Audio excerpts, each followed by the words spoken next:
voy a comenzar haciendo una reflexión sobre este año de la fe que por intermedio de nuestro Santo Padre Benedicto XVI hemos recibido esa llamada a reflexionar en algo tan vital en nuestra vida cristiana como es ese encuentro con la fe.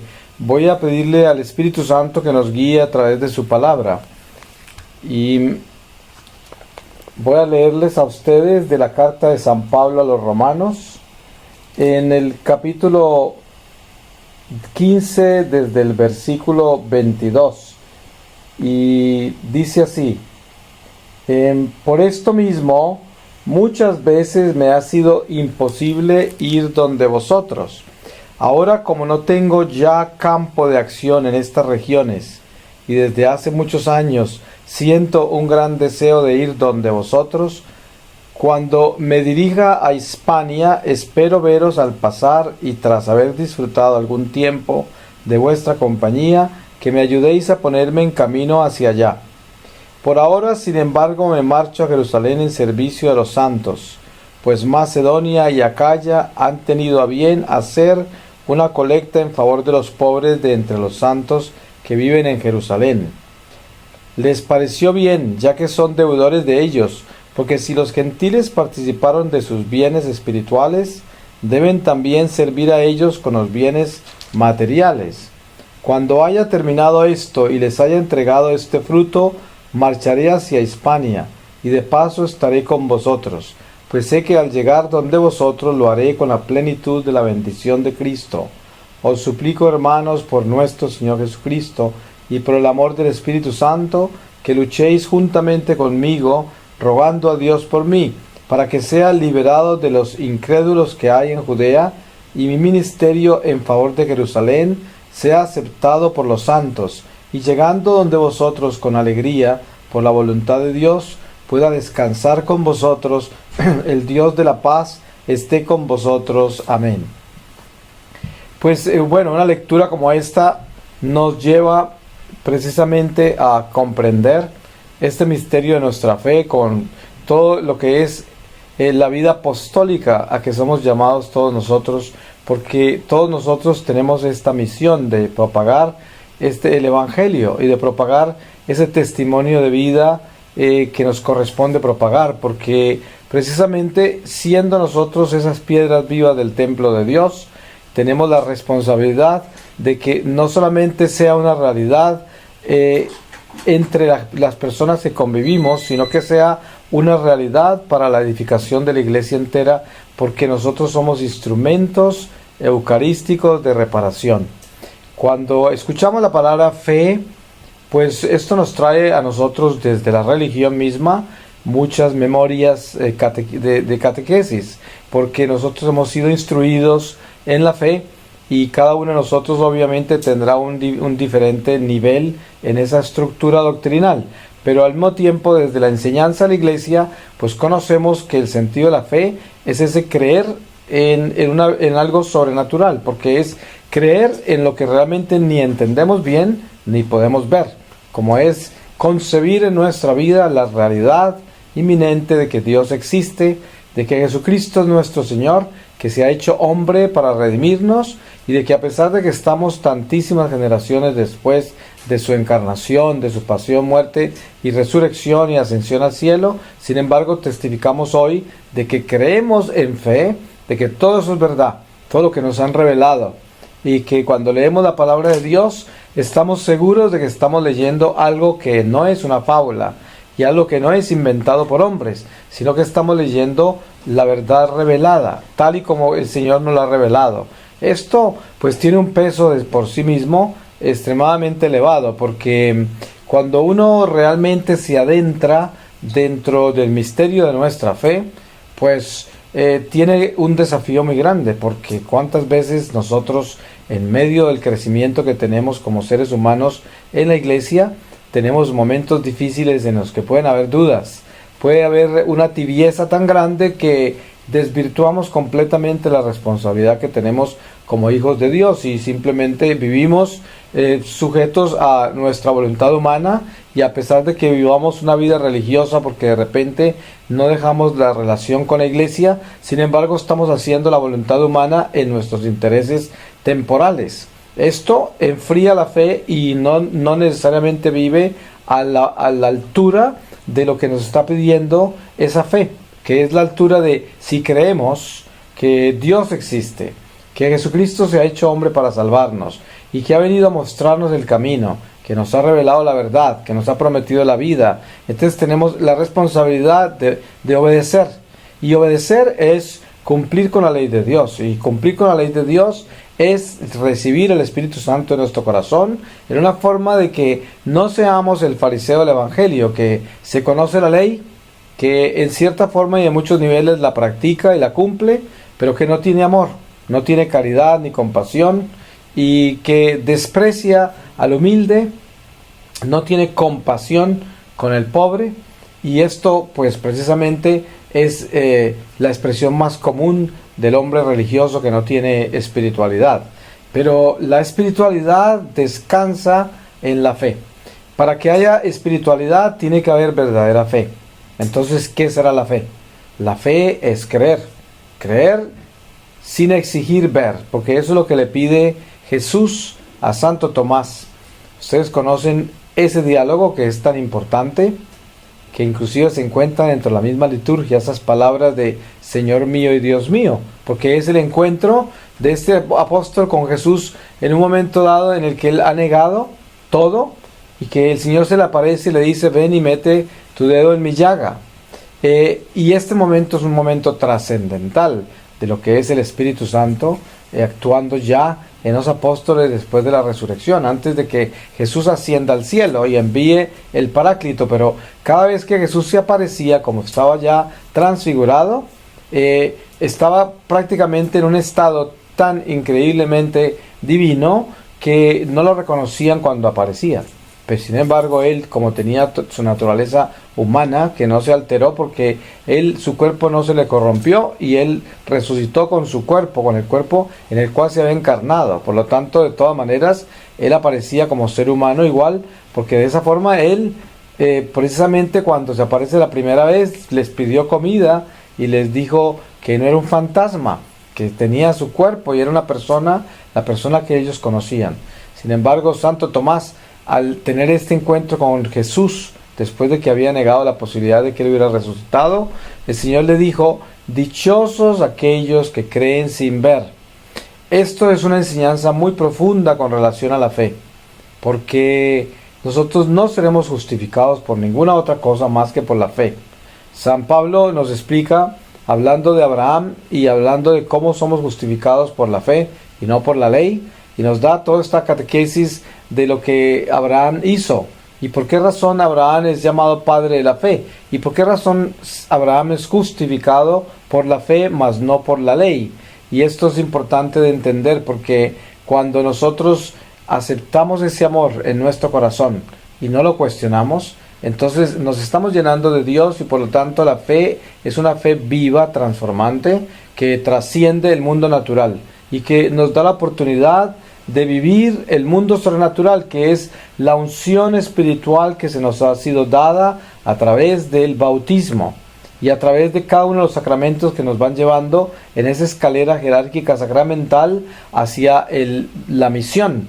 Cuando ya somos confirmados y nos envían la misión nuestra del resto de nuestra vida, toda esa escalera jerárquica, espiritual, de todos esos dones que vienen a través de los sacramentos, es precisamente la fuerza que mantiene, es como el combustible que mantiene esa fe viva en nosotros.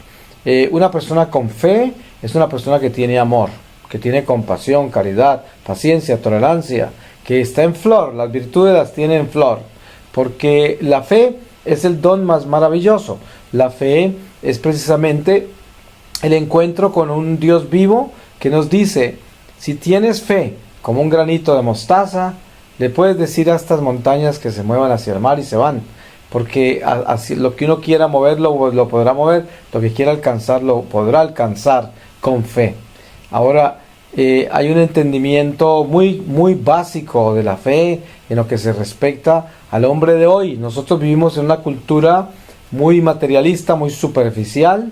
Es un mundo pues muy banal, y por lo tanto, como también es relativista, la religión misma nuestra, a pesar de todos los tesoros que ella contiene, las tradiciones sagradas de cientos de años, las enseñanzas perfectas de nuestros padres de la iglesia, y cómo la iglesia nos provee con esa doctrina en la cual encontramos un evangelio desmenuzado en una forma digerible, asequible, para cualquiera. Y sin embargo, en este mundo que vivimos hoy, en esta cultura de la muerte, como se conoce en un término cristiano, nosotros nos damos cuenta que es más común el cristiano religioso que no tiene espiritualidad que el cristiano espiritual que tiene amor. O sea, muchísimos católicos están llenos de catolicismo, pero muy ausentes de Dios, muy ausentes del amor de Dios. Entonces, ese amor es la primera señal de una fe que está viva, el amor de Dios, el amor no el amor humano. Sabemos que el amor humano es condicional, el amor humano espera recompensa, el amor humano prácticamente es como un trato, no es un espíritu de servicio, de entrega incondicional, donde se da todo y no se espera nada. Ese amor de Dios es escaso dentro del mundo de hoy, es escaso dentro de la iglesia. Y sabemos todos la desnutrición espiritual en que está el cristianismo en general en este mundo. Porque entre más materialismo, el cristianismo más ausente, más débil. Y hoy tenemos una iglesia con muchas crisis en ese sentido, tanto en el clero como en la vida religiosa, como en los laicos. No conocemos la amenaza que hay tan grande contra la familia, y precisamente todos estos movimientos del homosexualismo y todos estos matrimonios gay que llaman, son un atentado contra la procreación, contra la familia, un atentado contra la vida, y tienen muchas consecuencias en todo sentido, no solamente las consecuencias naturales, que son el no procrear, porque dos hombres no pueden procrear, pero también las consecuencias morales en todos los niveles, y luego también el desafío a la ley de Dios, que es un enfrentamiento cara a cara contra Dios, desafiándolo, como se ha hecho en todos los imperios que han naufragado, que han caído, que han sucumbido a estos pecados horribles en que el hombre se encuentra hoy.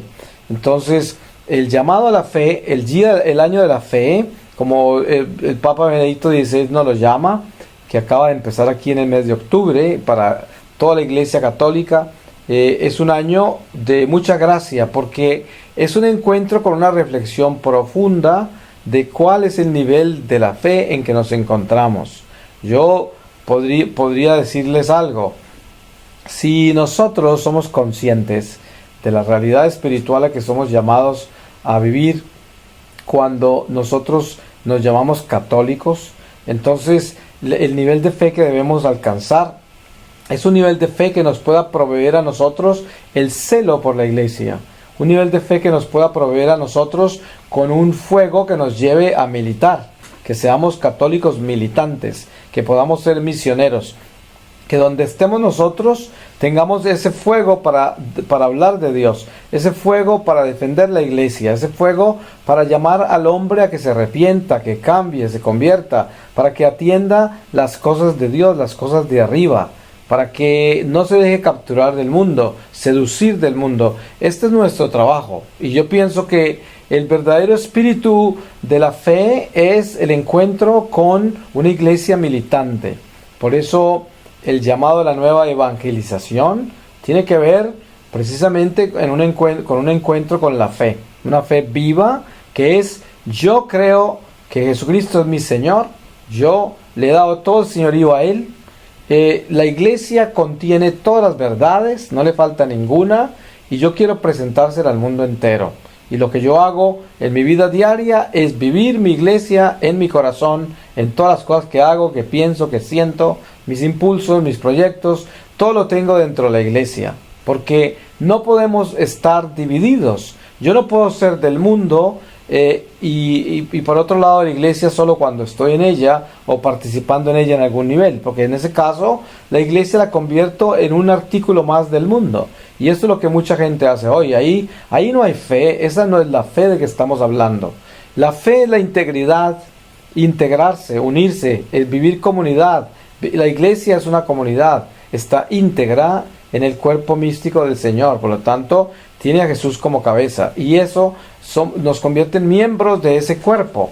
Entonces esa fe no puede ser simplemente algo más que hacemos, porque la fe tiene que comprender todo nuestro ser, toda nuestra vida, toda la humanidad, todo el universo, toda la creación. Esa debe ser la fe. La fe es todo, es encontrarse con el Espíritu de Dios. Entonces yo tengo que entender de que para que yo pueda llamar la fe en mi vida, me toca integrarme a ella.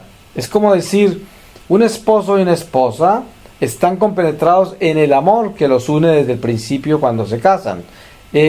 Y esto hoy, en el mundo en que vivimos, hay que aclarar, estoy hablando de un matrimonio sacramental, porque hoy en día, pues la palabra matrimonio la toman en 50,000 niveles, por eso hablaba hasta matrimonios entre hombres y mujeres, etcétera. Pero cuando estamos hablando de esta unión entre hombre y mujer, como Dios nos creó y nos llamó a vivir esta experiencia de la familia, esta experiencia de unirnos a Dios para completar la economía de la salvación.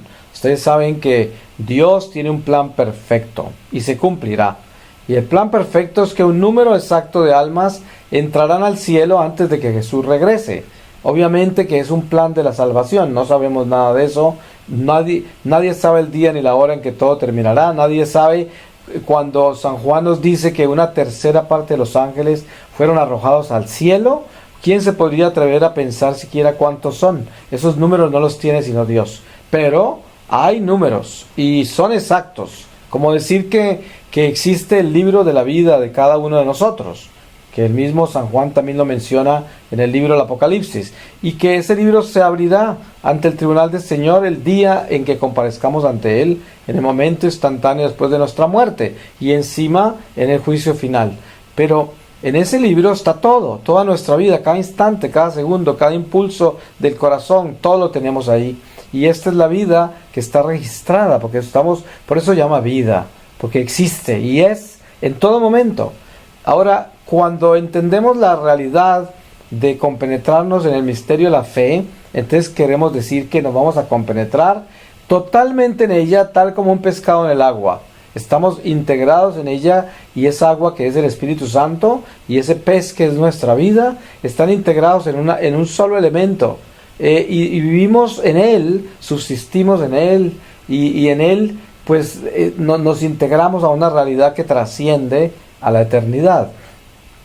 Cuando una persona vive dentro del misterio de la fe y está completamente compenetrado en ese misterio, tiene algo muy importante, y tiene gozo, tiene paz, aunque la vida traiga todos los cambios que pueda traer, las sorpresas que pueda traer, las tribulaciones, las tormentas, porque esto es una navegación por estas aguas turbulentas de este destierro, y no todo el tiempo estaremos navegando por aguas mansas. Muchas veces tenemos momentos muy difíciles en la vida donde nos toca navegar con fe. Precisamente ahí es donde viene el entendimiento de qué es fe. Fe es el Espíritu de Dios que vive profundamente en nosotros cuando es verdadera fe. Y esa fe es tan grande que nos puede llevar a nosotros a través de situaciones imposibles para el hombre natural, pero totalmente posibles para el ser que tiene esa unción sobrenatural y la honra, dando testimonio de lo tanto que cree en esa naturaleza divina que se manifiesta en el hombre en todos sus actos. Yo puedo estar viviendo lo que viva. El ejemplo es Jesús en la barca, durmiendo, y la tormenta en el lago. ¿Y qué sucede? Que los apóstoles están aterrados y lo despiertan. El Señor lo primero que dice es: hombres de poca fe. Lo primero que les dice. ¿Y cuál es la enseñanza allí? Si tanto creían que Jesús era el Mesías, si tanto creía que ese maestro era el que era, pues entonces ¿cómo así que lo despiertan porque tienen miedo, cuando si Él es el que es, no les va a pasar nada por mucha amenaza que haya? Pero este es el desafío que tenemos cada uno de nosotros con nuestra vida. ¿Cuántas veces no nos encontramos contra la pared en situaciones en las cuales el corazón nuestro nos dice: pero tienes que ser realista, Mira alrededor y te darás cuenta que esto no tiene solución. Esto va mal, no se va a solucionar, está todo al revés. Entonces, de repente por allá, una voz muy tenue en nuestro interior dice, pero confía en Dios, pero ten fe, Dios puede tener otro plan, Dios puede cambiar las cosas, no hay imposibles para Dios. Y nosotros a veces nos encontramos en este tipo de trances, de transacciones, donde queremos negociar y queremos como fortalecernos en la fe, pero al mismo tiempo la naturaleza es tan radical, porque la ley natural, que es la ley animal, nos pisotea sin compasión. Las cosas del mundo pasan por encima de nosotros y no nos preguntan si tenemos fe o no, simplemente nos van arrollando y se acabó. Pero en medio de todo este misterio está Dios vivo en esa fe. Un ejemplo, con toda seguridad que cuando usted lee, escucha o ve películas de mártires, se da cuenta que esos mártires llegaron al martirio voluntariamente, porque obviamente que el mártir, por ejemplo, cuando ustedes leen y estudian con cuidado toda la historia de ustedes, de los cristeros, se darán cuenta todos los martirios que vivieron ellos y en la forma tan atroz en que mataron a algunos de ellos. Y prácticamente pues por eso son mártires, que son unos martirios horribles. Ustedes tengan la seguridad de que cada uno de ellos en cierta forma tuvo lo que Jesús tuvo en el huerto de Getsemaní, cuando decía, retira de mí esa copa, Padre, pero que no se haga mi voluntad sino la tuya. En esto hay algo muy importante, porque en la antigüedad, y creo que todavía hay discusiones de eso, había muchas herejías en las que no aceptaban que Jesús pudiera tener dos voluntades, porque eso decían que era como si fuera un esquizofrénico, alguien que tiene varias personalidades, y no aceptaban que había voluntad humana y voluntad divina en el Señor, porque Él se había hecho verdadero hombre y también era Dios. Pero miren que cuando Jesús habla en Getsemaní con el Padre para que le retire esa copa, al mismo tiempo ya admite que no quiere que se haga la voluntad de Él sino la del Padre. Entonces Él presenta esas dos voluntades y presenta la realidad humana. Nosotros nos encontramos a veces, aunque sea una persona muy santa, se va a encontrar ante un dolor muy grande, una amenaza muy grande, un peligro muy grande, y lo primero que va a pedir es auxilio y decir, quítame de encima de este peligro, sácame de acá. Pero si tiene valor suficiente y entra en la fe, dice, pero que no se haga mi voluntad sino la tuya. Y muchos entran en el martirio en ese momento. Por esa razón encontramos que el martirio, la santidad en ese martirio, no necesariamente quiere decir que el santo en todas las ocasiones de martirio se lanzó al martirio. En muchos casos el santo hasta el último momento pudo haber pedido auxilio y al final se entregó y se convirtió en ese mártir. Pero miren, pues hay casos como San Ignacio de Antioquía, que sabíamos que le rogaba a todo el mundo que no pidieran por su libertad, porque él quería irse a ser triturado por los dientes de las bestias, de esos leones a quienes lo lanzaron en Roma. Y sin embargo, este es un caso de martirio en el que él lo buscaba. Y hay casos así. Pero normalmente en nuestra vida humana, pues nosotros tenemos esa voluntad que siempre quiere salvarse de todos los problemas, de todas las circunstancias difíciles de la vida, y eso es natural. Pero la unción sobrenatural, que es donde entra la fe, es cuando yo de repente paro y digo, sí, yo quiero profundamente lo que suceda, lo contrario a lo que parece que va a suceder. Y le pido a Dios, profundamente que me ayude y que me libere de esto, pero que se haga su voluntad. Y entonces ahí viene la entrega en fe a esa realidad espiritual en que Dios de repente quiere una cosa contraria a lo que nosotros estamos buscando. Eso duele mucho, es muy difícil de aceptar, y hay muchos absurdos en la vida que uno no podrá entender. Por ejemplo, ¿quién puede entender que todos los apóstoles fueron martirizados? Que se habla de que San Juan fue el único que no fue martirizado, pero al mismo tiempo leemos pasajes en el que San Juan fue puesto en una paila con aceite caliente y lo lanzaron ahí, y salió inclusive hasta más joven, pero porque es un milagro de Dios. Pero a él sí lo martirizaron también, solo que Dios lo reservó para tener una muerte diferente a los demás, pero todos fueron sacrificados. en formas horribles. Pedro, el apóstol escogido como roca, como ese cimiento de la iglesia que el Señor llama, crucificado. San Pablo decapitado. San Esteban apedreado. Santiago decapitado. Y así por el estilo vamos a recorrerlos, y cada uno tiene un fin terrible. Y esto es un reflejo de lo increíblemente delicado que es el abrazo de la cruz, y cómo es que nosotros tenemos que ser tan valientes para no dejarnos confundir con los hechos naturales, porque la vida sobrenatural trasciende todo lo absurdo del mundo natural. Por esa razón, el que ama, cree, confía y se entrega completamente a lo absurdo de esta vida, confiando que Dios está en control. Eso es lo más importante. Ustedes saben que los esposos no necesariamente se van a entender todo el tiempo, porque si exigieran entenderse todo el tiempo se separarían, pero se aman, y por el amor que tiene el uno por el otro aceptan sus imperfecciones, y así, perdonándose, es como se fortalece el amor de un matrimonio, porque el matrimonio no se fortalece necesariamente en que son extraordinarios los dos, no, se fortalece precisamente en las pruebas que viven los dos, y de ahí sale un amor auténtico, que es el amor que es compasivo, que perdona, que es paciente, que es tolerante, y que además escucha, que tiene oído del corazón para el otro. Y este es un crecimiento en el amor que se va dando más y más. Hoy, pues obviamente en las relaciones humanas, por el mundo materialista en que estamos, es muy difícil encontrar parejas que tengan esa relación en el espíritu.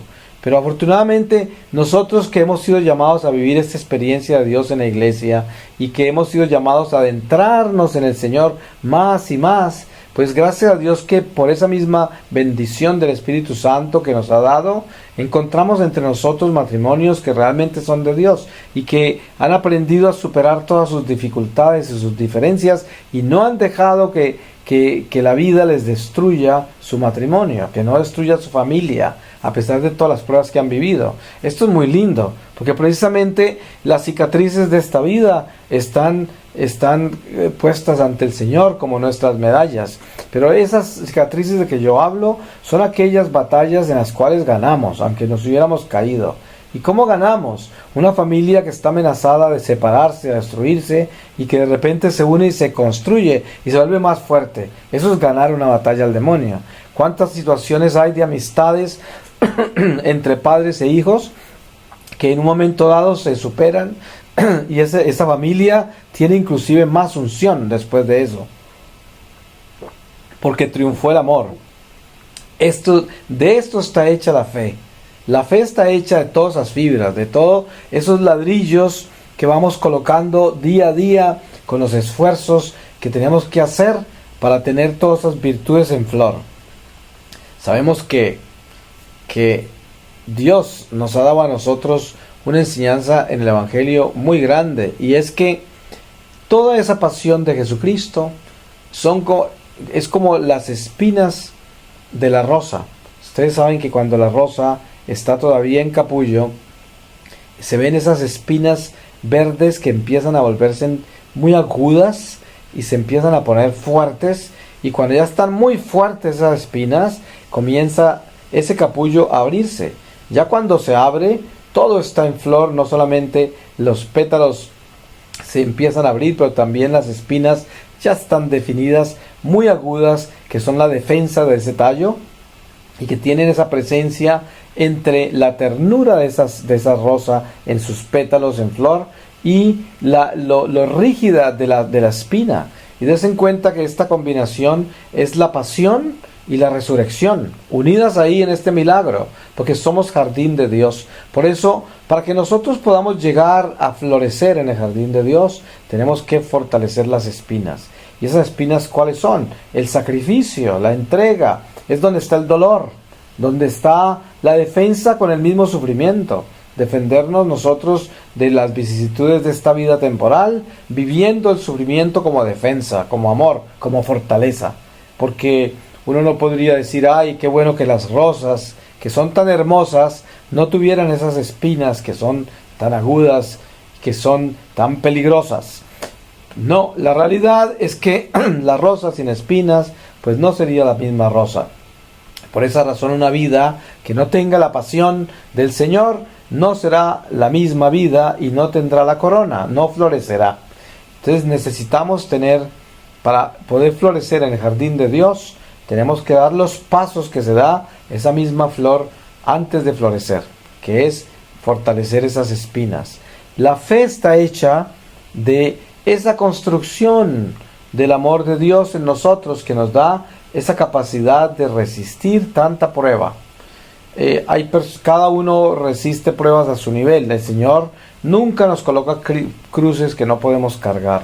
Él nos va adentrando en el horno, donde Él nos va moldeando, y las temperaturas de ese horno se van poniendo de acuerdo a la capacidad que tiene esa arcilla que Él está tostando en el horno, que está dorando, que está preparando para el servicio que la creó. Y esto es esa voluntad divina en nosotros que nos moldea con tanto amor, y que si nosotros entendemos ese misterio de la fe, de que es creer absolutamente sin duda alguna de que Dios tiene un plan con mi vida, y de que ese plan se va a dar si yo le obedezco, si yo soy sumiso, si agacho mi cabeza y le entrego mi vida al Señor, confiando en que Él me va a dar siempre lo mejor. Yo, naturalmente, como ser humano, pues tengo mis proyectos, y entonces cuando yo empiezo a crecer espiritualmente me doy cuenta que esos proyectos se los tengo que consagrar a Dios, para que esté seguro de que ese proyecto no es simplemente un impulso humano, sino que también sea una ofrenda a Dios de mi trabajo y de mis ideas, para que si Dios quiere que ese proyecto se dé y es para glorificarlo a Él, pues Él le dé frutos de éxito, y si no, pues que no permita que se desarrolle o que se dé. Y así se consagra nuestra vida a Dios, y en esa forma vivimos una vida en la fe. Podemos nosotros confiar en algo muy importante, y es esto: por nuestra naturaleza mortal, el secreto de la muerte la llevamos muy guardado. Ustedes saben que no es común que nosotros nos sentemos a discutir la muerte, porque a pesar de que es inminente y que todos estamos sentenciados a muerte, que es realidad más cruda, es una realidad, nadie puede escaparse de ella. Nos podremos escapar de muchas cosas, pero no de la muerte. Entonces, al encontrar esa realidad tan cruda, nosotros, a pesar de esa sentencia de muerte, vivimos con esperanza cuando tenemos a Jesucristo en nuestra vida, porque precisamente el regalo de la fe es que, a pesar de la mortalidad, de la sentencia a muerte, yo vivo con esperanza. No es fácil decir eso, porque des en cuenta que muchísima gente anda de afán. La gran mayoría de la gente en este mundo hoy vive de afán, porque está pendiente de no perder tiempo, porque cree que se le está acabando el tiempo. Es una realidad que el tiempo se está acabando, porque pues cada día tenemos un día menos de vida, pero la realidad de que yo hablo del tiempo es que hay gente que tiene metas en la tierra que quiere cumplir y alcanzar, y cada vez entre más pasa el tiempo, más se acosa, porque piensa que no va a alcanzar a terminar sus proyectos antes de que se le termine el tiempo. Y entonces muchas personas andan de afán. Unos andan de afán porque no se han casado, otros porque no tienen lo que han querido tener, otros porque no han alcanzado quién sabe cuántas otras cosas en la vida que son innumerables, y cada uno de nosotros podríamos presentar un proyecto de los proyectos que tenemos. Pero cuando se habla de la fe, se habla de retirarse del afán del mundo, porque con el afán del mundo no podríamos tener fe. La fe es precisamente vivir en el amor de Dios, confiando en que Dios está con nosotros, y por lo tanto todo lo que hago lo hago para glorificarlo a Él. Inclusive cuando me levanto, cuando me acuesto, cuando camino, cuando trabajo, cuando estoy comiendo, cuando me estoy bañando, cuando me estoy vistiendo, cuando estoy enfermo, cuando estoy contento, cuando estoy indiferente, cuando estoy en cualquier estado de la vida, debo tener a Dios en mi corazón siempre. Yo siempre pongo el ejemplo de un esposo que se va de viaje y ama a su esposa y está muy lejos, en otro continente.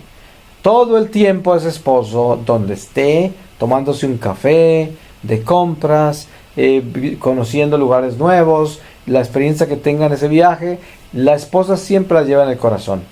Y cuánto quisiera que la esposa estuviera ahí con él compartiendo todo lo que él está viviendo, pero la lleva en su corazón, en todo momento. Esto es un amor que está integrado, un amor incondicional entre esposo y esposa cuando verdaderamente tienen ese cariño el uno por el otro. Pues en el amor a Dios nosotros debemos tener eso mismo y todavía aún más grande, y es que Dios debe estar con nosotros en todo, llevándolo siempre con nosotros en todas las cosas, y en esa forma esta fe de que hablamos se convierte en integral, una fe que vive en nuestros huesos también, en nuestra sangre, que respira con nosotros, que es una fe integrada como el agua al pescado, ¿sí? Es una fe que se une en una sola cosa, siendo dos diferentes, se vuelven una sola, porque realmente tienen origen en lo mismo. O sea, nosotros existimos en Dios, por lo tanto Dios existe en nosotros, estamos unidos, porque Dios nos creó en Él y nos conoce desde la eternidad. Así que al encontrar nosotros la realidad espiritual de lo que nos pide Benedicto XVI, nuestro Santo Padre, en este año, podríamos decir que cada uno de nosotros tenemos una relación diferente con la Iglesia, porque pues es una experiencia muy particular, y obviamente que nos unimos en las pastorales, nos unimos en todos los diferentes niveles de catequesis, y ahí hay un apostolado específico en la vida nuestra, al cual nos llama Dios, cuando somos militantes, cuando tenemos espíritu misionero, cuando tenemos ese impulso de ser esos cristianos que llevan a Cristo a los demás, portadores de Cristo. Entonces, en todo este concierto de almas en la iglesia, nosotros nos localizamos, cada uno de nosotros nos localizamos. Y este localizarnos es tener un sentido de pertenencia al templo de Dios. Y en ese sentido de pertenencia están los carismas de la iglesia, donde Dios se manifiesta por tantos brazos, y que cada uno de nosotros obviamente está localizado en alguno de esos brazos, y son lindos porque todos son los brazos de Dios en la misma iglesia. Es importante que dentro de lo que es la concepción de lo que es fe, nos demos cuenta de que debemos tener un corazón abierto en la iglesia para aceptarlos a todos por igual, porque no hayan diferencias, ni espíritu de división, ni haya pretensión, ni haya absolutamente ninguna asunción de que nosotros somos mejores que otros, o que tenemos la verdad y los otros no, porque esto es lo que acaba con la iglesia, la convierte en sectas. Ya sabemos que las sectas se originan así, cuando que se creen que son exclusivos y que tienen la verdad en una forma específica que los otros no la tienen, entonces me separo. Y esto precisamente es el espíritu del diablo, que es un espíritu de división. Yo hoy en día descubro más y más que nuestra iglesia necesita despertarse rápidamente hacia la unidad, hacia unificarse, porque a pesar de que la iglesia es la iglesia de Dios y contiene todas las verdades y tiene todos los tesoros, sin embargo, en la parte humana de la iglesia, pues tenemos lo humano, que es ese espíritu de competencia, de división, el espíritu de soberbia, la falta de humildad, todo el fariseísmo. Todo esto es un fenómeno espiritual, como una enfermedad espiritual que se lleva a través de los años en el pueblo de Dios, tanto en los judíos como en nosotros los cristianos. Y por esa razón, nuestra labor, nuestra tarea en este año de la fe es asegurarnos de que busquemos unidad, de que busquemos armonía entre todos nosotros, de que podamos nosotros compartir esta misión apostólica que hemos sido llamados, esta misión evangélica, ¿cierto? Donde el evangelio se debe llevar y predicar tal y como el Señor Jesucristo nos lo enseñó. Sabemos que precisamente una de las reflexiones más importantes sobre este año de la fe es discernimiento de palabra. Tenemos que darnos cuenta de que hay muchas herejías en la iglesia hoy, hay muchas teologías modernas, hay muchas enseñanzas erróneas que no van con las enseñanzas de la iglesia y que están siendo enseñadas por gente de la iglesia, porque sabemos que el diablo está dentro de la iglesia también. Por eso Jesús dejó a Judas hasta la última cena, porque es parte de este conjunto de realidades del bien y el mal, y nosotros tenemos que entender por qué razón Jesús dijo que cuando la cizaña se enreda en la buena hierba, no podemos arrancarla antes de que sea el momento de la cosecha, porque podemos, por arrancar la cizaña, dañamos la buena hierba. Entonces nosotros tenemos que saber que la cizaña siempre está amarrada ahí, envuelta dentro de lo bueno. Y en la iglesia misma no se salva de eso. La iglesia tiene elementos que son cizaña, que son mala hierba. Y por eso el discernimiento nuestro tiene que estar amparado es en la fe.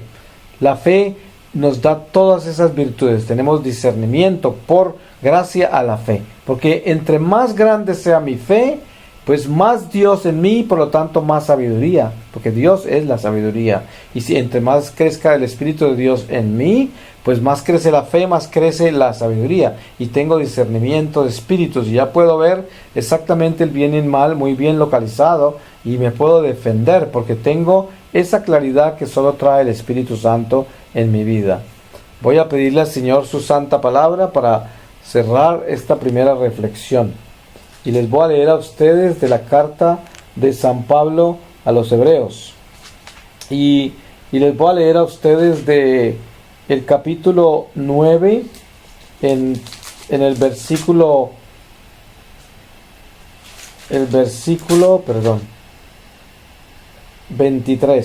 21. 9:21. Y del mismo modo roció con sangre el tabernáculo y todos los objetos del culto.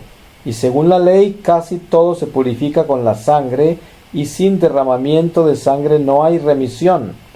Es necesario, por lo tanto, que las figuras de las realidades celestiales se purifiquen con esas cosas, aunque las realidades celestiales exigen víctimas muy superiores, porque Cristo no entró en un santuario hecho por mano de hombre, representación del verdadero, sino en el mismo cielo, para interceder ahora ante Dios en favor nuestro, no para ofrecerse muchas veces a sí mismo, como el sumo sacerdote que entra en el santuario todos los años con sangre ajena, porque entonces hubiera debido padecer muchas veces desde la creación del mundo, y en cambio se ha manifestado ahora de una vez para siempre en la plenitud de los tiempos, para destruir el pecado mediante el sacrificio de sí mismo.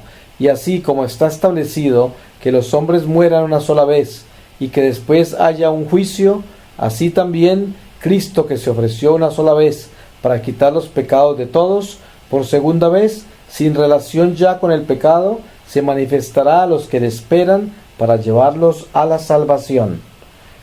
Pues le damos gracias al Señor por este regalo que nos da de hacer reflexiones sobre los misterios de nuestra fe, y por reunirnos acá para hacer iglesia, comunidad y glorificar a Dios en todo lo que nos da. Amén.